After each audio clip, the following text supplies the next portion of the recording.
Hi everyone, Megan and Steve with Hustling for Excellence, and here to talk to you about building an effective mastermind. That's right. Before we do that though, remember to like and subscribe to the channel and click the bell so you are notified next time we post more great content.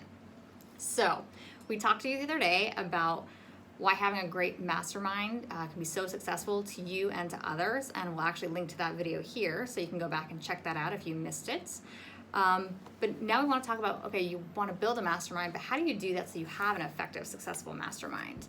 A lot of people within the community that we're a part of talk about building local masterminds, since we are spread out across the United States and the world for that matter. It's awesome that you want to do that, but you want to keep a few things in mind when you do build a mastermind so that you can have one that keeps everyone engaged, and everyone can truly come out of it feeling that they have learned something or gained something from the mastermind as well. Yeah, absolutely. No, I mean, the whole idea is it's not just a kind of get together to hang out, drink coffee, and tell stories. It's to move everyone in the group forward, to overcome those obstacles and challenges. So there are some ground rules, and Megan's kind of going to talk about a few of the steps that are pretty much imperative to run a successful mastermind. So there are 5 of them. The first you want to do is you want to choose your members wisely.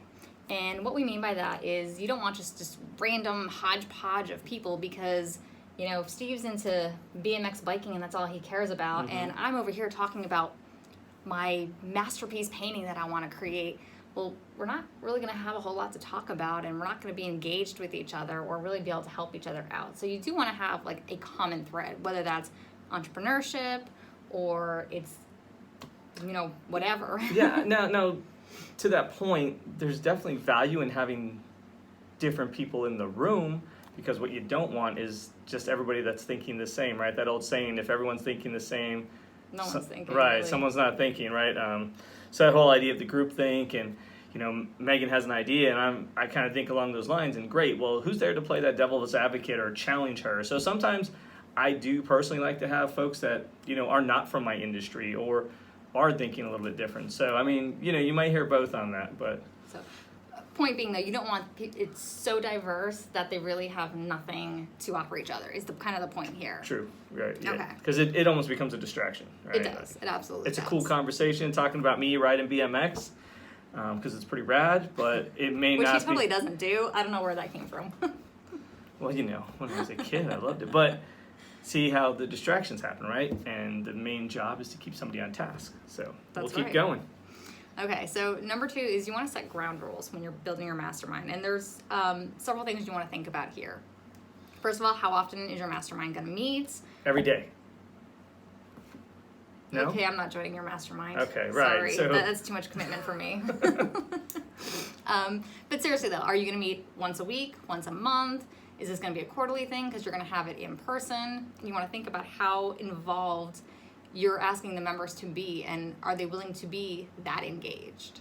So yeah, every day might not work for you. I mean, that's a great point too. I mean, is it a mastermind that's quarterly, and you are going to travel to a central location, so that way you can limit the distractions of, you know, home and work and whatever else you have going on, so you can just focus on that mastermind. So I mean, I've seen it done a lot of ways, and I know we've kind of participated in, you know, different organizations that have done masterminds. So, yes, yeah. And there's no right way or wrong way, whether they're in person, online, you know, frequency. That's just for you to figure out what you think is going to work best for the group that you're trying to form. Also, how long your meeting is going to be. Where are they? Are they in person? Are they online? Things of that nature. And then you also want to develop criteria for how new members are added to the group. You don't want to just accept everybody, because that kind of defeats the purpose of the mastermind then. Any additional thoughts on that one? Nope, you're rolling right along.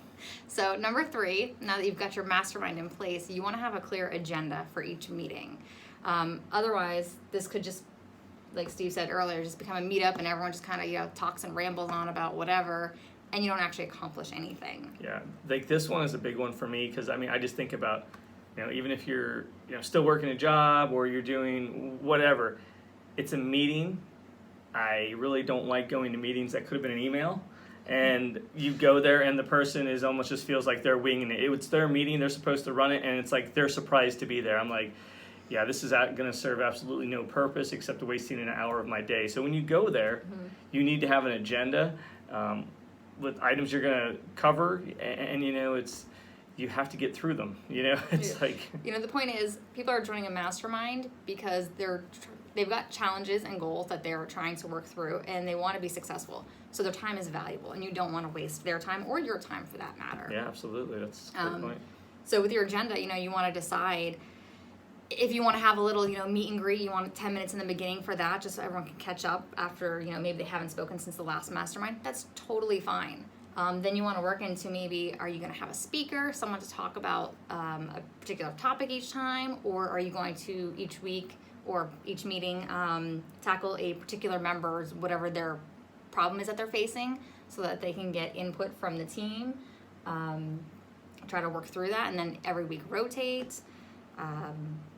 So something along those lines. You really want to make sure that you have something set in place and that the other team members are aware of it beforehand, so they know how to come prepared. Right, and also if you are gonna, have a special guest, it's always nice to send kind of a little read ahead, to the group. If you're meeting on a monthly basis or every other week, so that people have time to kind of go out and find out about this special guest that you're having. So you can, read through it and have some intelligent questions ready to ask this person, and find out, because hey, this person is obviously an expert in their field, and this is your chance to really get some value from them as well. And it's I always like to have that little read ahead so I can ask that question that's kind of like been burning in my mind. So you don't want to sound like you've never heard of this person, even though you maybe never have.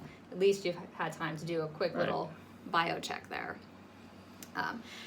Number 4, you want to choose a group leader. Maybe you're creating the mastermind, but you don't feel that you're the best one to actually lead the group, because you want someone who can keep the group organized and on task during meetings. Right.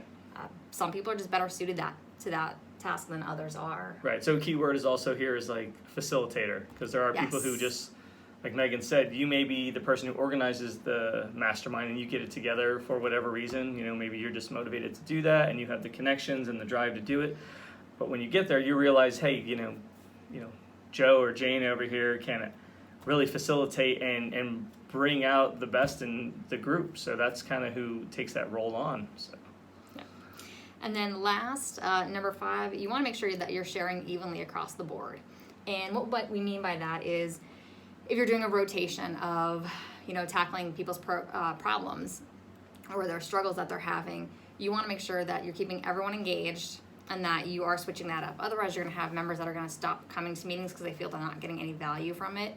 But to that point as well, you want to spend some time on each person, because we all get something out of serving and helping somebody else. And that is the ultimate goal of the mastermind, is to not only reach our goals and overcome our struggles, but to help others as well. That's why we're coming together as a group. Yeah, and the mastermind, I really like it because everybody's different, obviously, right? So some are introverts, some are extrovert, but usually those masterminds it's a safe place because everybody's, they're usually kind of intimate, maybe 30 to 45 people, even small. I've been in some smaller groups and not too much larger, because then you almost get lost in the crowd when it gets a little bit too large, is the way I kind of feel. Absolutely. When you get too large, like Steve said, intimate is better because you're there to share.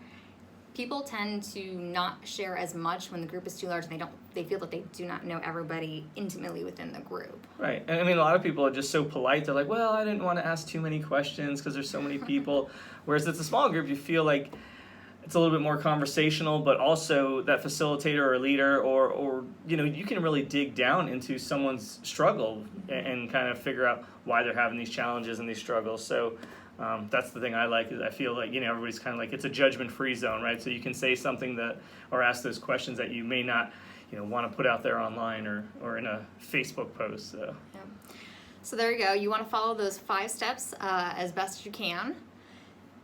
Again, we all want to have a successful mastermind. Just realize that when you're first starting out, it's going to take a little time. It's not going to be perfect, and that is completely okay. As the group forms and personalities comes out, things might change a little bit, and you know what? That's great. Roll with it if that's what works for your group. Just realize that it's not going to be perfect out the gates, And it's really never going to be perfect. That's exactly. That whole idea of perfection is a myth. Right. We kind of say, what is it? We don't want perfect. We just want it done. Yeah. So perfection it's kind of like the false goal. People are like, I just wanted to be perfect, so they never do anything. But yeah, exactly. Megan's nailed it, right? That's the way I feel. It's like it takes some time to hit your groove. There's going to be people who it seems more natural for them, but for others it maybe it's just not. It's uncomfortable, but that's okay because that means they're growing. So yeah, just be patient with it, and embrace the fact that you'll probably suck in the beginning, but it gets better, and then you really start to learn a lot about yourself too. I mean, through the process. That's kind of the point. So. Yeah. So send us your comments. Let us know what you are doing to create your masterminds, and we will see you on the next video.